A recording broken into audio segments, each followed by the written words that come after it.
आपको सादर नमस्ते।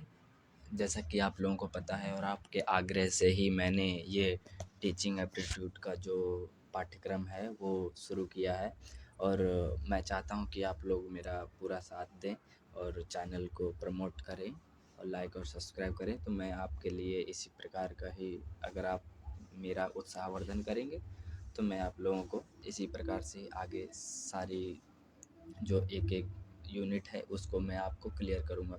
टीचिंग एप्टीट्यूड अर्थात शिक्षण अभिरुचि। तो शिक्षण अभिरुचि में हमारे 10 यूनिट लगे हुए हैं, ठीक है। तो एक एक यूनिट के हम आज सिलेबस को एक बार डिस्कस कर लेते हैं कि जो उसका सिलेबस है वो किस प्रकार का होगा, ठीक है। तो जो हमारा इस बार क्वेश्चन पूछे जाएंगे वो किस प्रकार से हमसे क्वेश्चन पूछे जाएंगे। तो हमारा पहला जो यूनिट है वो क्या है, जो हमारा आज का पहला यूनिट है वो क्या है, देखो ये है। पहला यूनिट है हमारा अवेयरनेस ऑफ एजुकेशन सिस्टम, ठीक है। अवेयरनेस ऑफ एजुकेशन सिस्टम जो हमारा पहला यूनिट है उसमें पहले यूनिट में हमारा जो पहला बिंदु है वो क्या है, प्राचीन ज्ञान परंपरा से लेकर वर्तमान शिक्षा प्रणाली तक। प्राचीन ज्ञान परंपरा अर्थात गुरुकुल ज्ञान परंपरा से लेकर के वर्तमान शिक्षा प्रणाली तक। वर्तमान जो NEP 2020 जो अभी लागू हुई है हमारी, उस वर्तमान मॉडर्न शिक्षा जो है उसमें किस प्रकार से इसका योगदान है, ठीक है। उसके बाद हम देखते हैं दूसरा हमारा जो इसमें बिंदु है वो क्या है, प्रमुख उच्च शिक्षा संस्थान और नियामक नियामक निकाय अर्थात उच्च शिक्षण संस्थान जैसे कि IIT, ET इत्यादि ये जो शिक्षण संस्थान हैं, ठीक है, NTA द्वारा जो संचालित है, UGC के द्वारा जो संचालित हो रहे हैं, ठीक है। इन सब ये जो सब शिक्षा संस्थान है उन सब के विषय में भी हमसे पूछ सकता है। जैसे कि CSU, अब CSU से भी पूछ सकता है क्वेश्चन। CSU का क्या है, ध्येय वाक्य क्या है, योनु चाना सानो महाना, ठीक है। ऐसे ऐसे हमसे बड़ी बड़ी संस्थाओं के ध्येय वाक्य पूछ सकता है। उनकी स्थापना कब हुई थी, NTA की स्थापना कब हुई थी, NCTE की स्थापना कब हुई थी, ठीक है। इस प्रकार से क्वेश्चन हमारे पूछे जा सकते हैं। तो उसी प्रकार से हम अपने सिलेबस में आगे की तरफ बढ़ेंगे, ठीक है। समितियाँ, कम्युनिटीज़, समितियों के बारे में भी पूछा जा सकता है कि कोठारी अधिनियम कब कब आया था, ठीक है। इस सब चीज़ के विषय में भी हमसे पूछा जा सकता है। तो उसके विषय में भी हम देखेंगे, ठीक है। अब हम देखते हैं संवैधानिक प्रावधान, संवैधानिक कॉन्स्टिट्यूशनल प्रोविज़न, मतलब कि संवैधानिक संशोधन जो होते हैं। संविधान के तहत कुछ प्रावधान हमारी शिक्षा प्रणाली में दिए जाते हैं, ठीक है। NEP पहली NEP आई थी, फिर उसके बाद मुदालियर आयोग आया, उस सब के विषय में भी हमसे पूछा जा सकता है MCQ के टाइप में, ठीक है।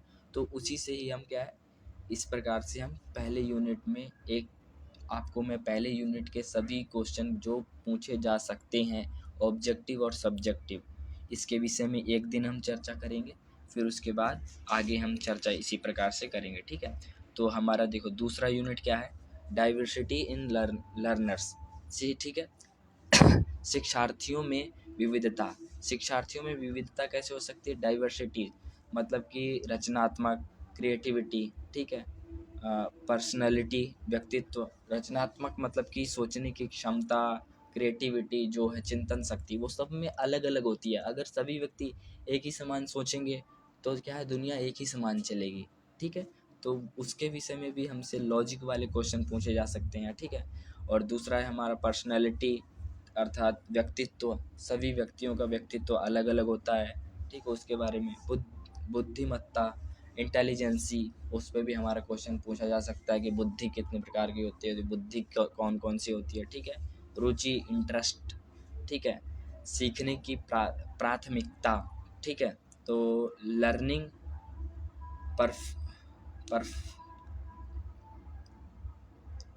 परफॉर्मेंस और विकलांगता, विकलांगता आपको पता है PWD जो अधिनियम है उसके विषय में भी हमसे पूछा जा सकता है। RPW अधिनियम है उसके विषय में भी, डिसेबिलिटीज़ जो अभी चल रही है तो उससे भी क्वेश्चन पूछे जा सकते हैं, ठीक है। तो हम क्या है, हम देखेंगे कि इन सब को हम किस प्रकार से क्लियर करते हैं, ठीक है। तो ये जो हमारे बिंदु हैं आज के, विकलांगता हो गया, ठीक है, इन सब के विषय में मैंने यहाँ पर एक छोटा सा डायग्राम भी बना दिया है कि चिंतन शक्ति अर्थात बल्ब के माध्यम से क्रिएटिविटी कैसे होती है, पर्सनैलिटी डेवलपमेंट अर्थात व्यक्तित्व का विकास कैसे होता है, इंटेलिजेंसी अर्थात माइंड सेट, ठीक है, इन सब के विषय में भी हमसे क्वेश्चन पूछे जा सकते हैं। तो आगे हमारा तीसरा यूनिट क्या है? तीसरा यूनिट है हमारा टीचिंग लर्निंग प्रोसेस, शिक्षण अधिगम प्रक्रिया, ठीक है। Teaching teaching methods general as well as subject specific, मतलब कि शिक्षण विधियाँ सामान्य और विषय विशेष, मतलब कि शिक्षण विधियाँ हमसे पूछी जा सकती हैं कि किस किस प्रकार से सिखाने से कैसे कैसे बच्चों को क्या कैसे समझ में आता है, ठीक है। जैसे स्थूल से सूक्ष्म की ओर, ठीक है, और सरल से कठिन की ओर, ऐसे। जॉयफुल लर्निंग मतलब आनंददायी शिक्षा होनी चाहिए, और अनुभवात्मक शिक्षा होनी चाहिए। एक्सपेरिमेंटल लर्निंग, ठीक है, अनुभवात्मक शिक्षा होनी चाहिए। इन सब के विषय में भी हमसे पूछा जा सकता है एमसीक्यू के माध्यम से, तो हम उनको भी एक बार देखेंगे, ठीक है। हमारा तीसरा यूनिट है इसी में ही आर्ट कला एकीकृत शिक्षा, ठीक है। कला एकीकृत शिक्षा के विषय में भी हमसे पूछा जा सकता है। ज्ञान का निर्माण कैसे होता है, समावेशी शिक्षा, ये तो जानते हैं आप, इंक्लूसिव पेडागोजी, शिक्षा शास्त्र इंक्लूसिव पेडागोजी अर्थात समावेशी, सभी को एक साथ बैठा करके, जैसे मान लो एक क्लास में एक अंधा व्यक्ति बैठा है, तो अंधे को क्या है कि दिखाई नहीं देता, उसको केवल सुनाई देता है, तो हमें उसके अनुसार उस कक्षा को मैनेज करना है। उस सब के विषय में हमसे क्वेश्चन हो सकते हैं, ठीक है। तो अगला क्या है हमारा, प्रॉब्लम्स इन टीचिंग लर्निंग, मतलब कि शिक्षण अधिगम में समस्याएं। शिक्षण अधिगम में समस्याएं, डिसेबिलिटी कैसे आती हैं हमें, मतलब कि जैसे क्या होता है, कुछ कुछ बच्चों को कभी कभी कुछ वर्ड समझ में नहीं आते हैं, कुछ वर्डों की पहचान नहीं होती है, ठीक है, तो उन सब का भी वो होता है। जैसे आपने एक मूवी देखी होगी तारे ज़मीन पर, जो उसमें लड़का होता है, उसको क्या है, अक्षरों का ज्ञान नहीं होता है, उसको अक्षर उल्टा दिखाई देते हैं, ठीक है, तो वहाँ भी हो सकता है। तो ये भी हमारा इम्पोर्टेंट पॉइंट है, ठीक है।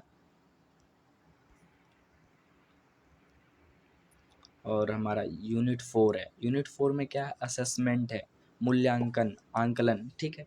तो इसमें मूल्यांकन सब्जेक्टिव फॉर्मेटिव मूल्यांकन और सम्मेटिव मूल्यांकन होता है। तो इसमें हमें बस इतना ही लगा है, इम्पोर्टेंस ऑफ असेसमेंट, मूल्यांकन का महत्व, टाइप्स ऑफ कॉमन असेसमेंट, ठीक है, सामान्य मूल्यांकन के प्रकार। तो इन सब के विषय में लगा है। और देखो चौथे चौथे यूनिट में और भी लगा है हमें कि असेसमेंट ऑफ लर्निंग, मतलब सीखने का मूल्यांकन किस प्रकार से होता है। असेसमेंट ऑफ लर्निंग, सीखने के रूप में मूल्यांकन किस प्रकार से होता है। असेसमेंट फॉर लर्निंग, सीखने के लिए मूल्यांकन। तो ये चारों जो बिंदु हैं ये बहुत ही इम्पोर्टेंट बिंदु हैं। जैसे कि सीखने का मूल्यांकन, सीखने के रूप में मूल्यांकन, मतलब कि assessment us learning, assessment for learning और असेसमेंट ऑफ लर्निंग, ठीक है। तो वो सब क्या होते हैं, तो उन सब के विषय में भी हम देखेंगे, ठीक है। और भी है एक मूल्यांकन का प्रकार इंक्लूसिव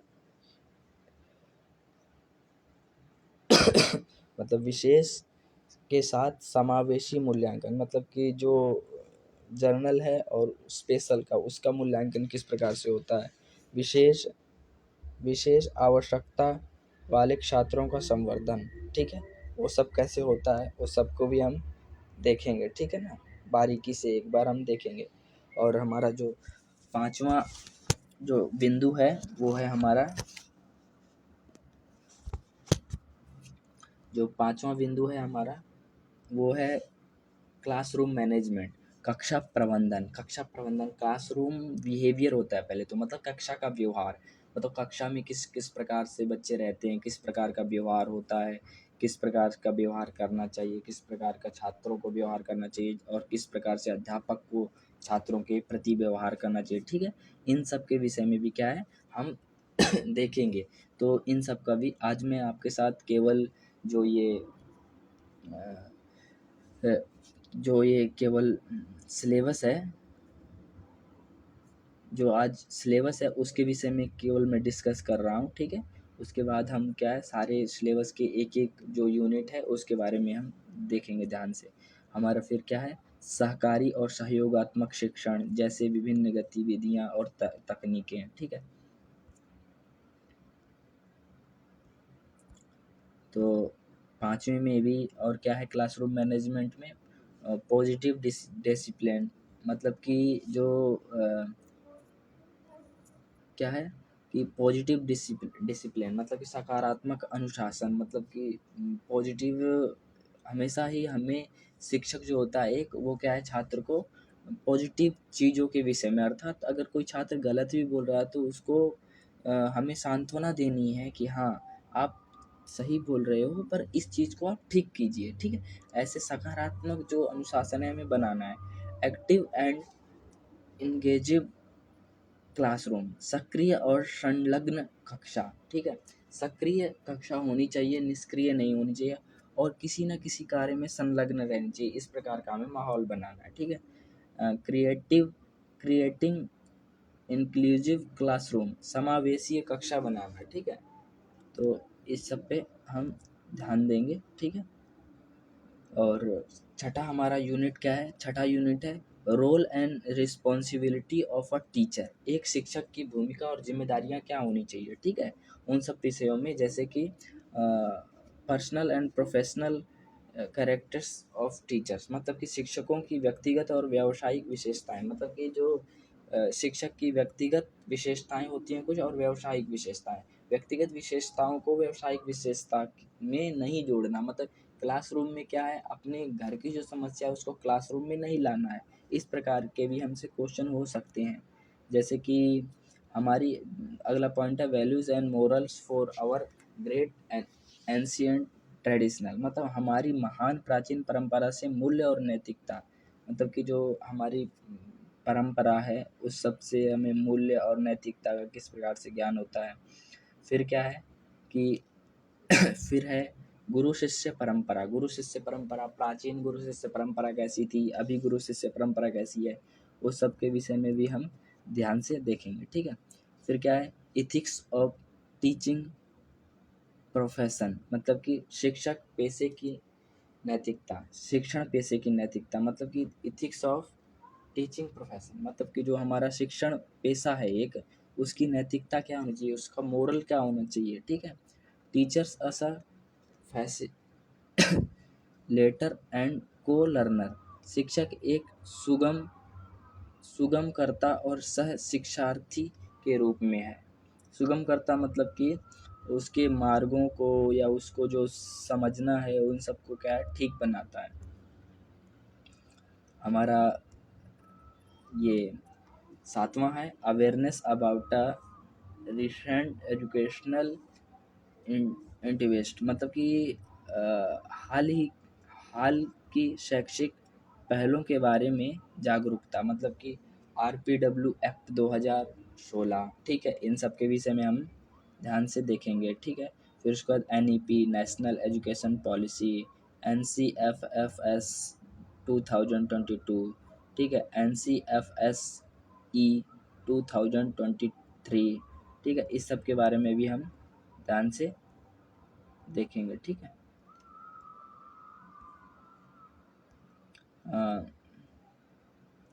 सातवें का ये जो और बिंदु है हमारा वो क्या है बालिका शिक्षा और एसीडी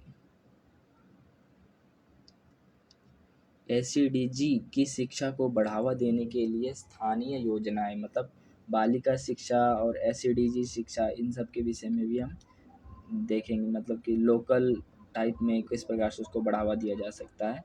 और फिर उसके बाद भारत में शिक्षा के लिए संवैधानिक प्रावधान, मतलब कि संविधान के जो प्रावधान है वो किस प्रकार से हैं, ठीक है। तो सातवें में एक और बिंदु है वो है R T E right to education, ठीक है। 2009, आरटी अधिनियम 2009, ठीक है। समग्र शिक्षा अभियान, ये भी क्वेश्चन पूछ सकता है कि समग्र शिक्षा अभियान कब चालू हुआ था, कौन सी डेट को चालू हुआ था, किसके द्वारा चालू हुआ था, क्यों चालू किया गया था, ठीक है। इन सब के विषय में भी हमसे पूछा जा सकता है। तो 8वां हमारा जो यूनिट है वो क्या है, सब्जेक्ट नॉलेज, विषय ज्ञान। मतलब विषय ज्ञान क्या है, knowledge of a core subject, मतलब कि language, science, mathematics, social science, humanities. मतलब कि मुख्य विषयों का ज्ञान क्या है, भाषा, विज्ञान, गणित, सामाजिक विज्ञान, मानविकी, इन सब के विषय में भी हमसे क्वेश्चन हो सकते हैं, बहुत ही मतलब छोटे स्तर पर। Contribution of Indian and other famous personalities in growth of discipline, मतलब कि अनुशासन के विकास में भारतीय एवं अन्य प्रसिद्ध हस्तियों का योगदान क्या है। मतलब जैसे रामानुजन का योगदान क्या है, और भीमराव अम्बेडकर का योगदान क्या है, ठीक है। और विदेशी जो हैं उनका योगदान क्या है कुछ, ठीक है। जैसे मेगास्थनीज, इन सब को भी बारे में पूछ सकता है। 8वें टॉपिक का जो मुख्य मतलब अंतिम वो है, core concept and their pedagogy, मूल अवधारणाएं और उनके शिक्षा शास्त्र, मतलब कि जो विषय का ज्ञान है उसके प्रति जो पेडागोजी है उससे भी क्वेश्चन आ सकता है, ठीक है। Unit 9, ICT and एजु in education, शिक्षा में आईसीटी, मतलब कि आईसीटी मतलब टेक्नोलॉजी, कंप्यूटर,